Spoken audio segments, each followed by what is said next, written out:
So I want to start with this.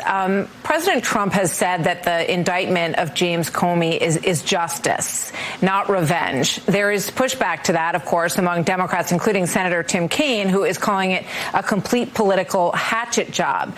The president has said, quote, there will be others. And in the past, he has listed Adam Schiff and Letitia James. Do you think there are more indictments coming, and do you think that's justified? Well, there's certainly going to be more indictments coming over the next 3.5 years of the Trump administration, but we're always going to let the law drive this stuff and the facts of the case and not political motivations, which frankly makes us so much different from the Biden administration, where they indicted not just the president of the United States, but so many people who were just engaged in the basic job of politics, who were engaged in policymaking, who disagreed with the Biden administration, and because that they faced prosecution from that same administration. If you look at the Comey indictment, Martha, this was a grand jury indictment delivered in Alexandria, Virginia, not exactly a hotbed of Donald Trump's political support. There were three requested indictments. The grand jury returned 2 of those 3 indictments.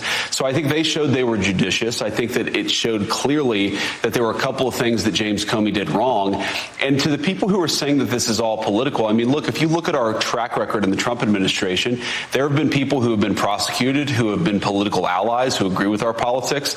There have been people who disagree with our politics. We're not letting politics drive this. We're letting the requirements of the justice system and the law drive this. And unfortunately for James Comey, when I look at this indictment, I see a guy who lied under oath, and he'll have his day in court. He'll have his opportunity to prove the other case in front of the jury. But the idea that this is driven by politics, I think is preposterous when you actually read the details of the indictment and the obvious fact that James Comey did lie under oath to Congress multiple times. All right, we'll see.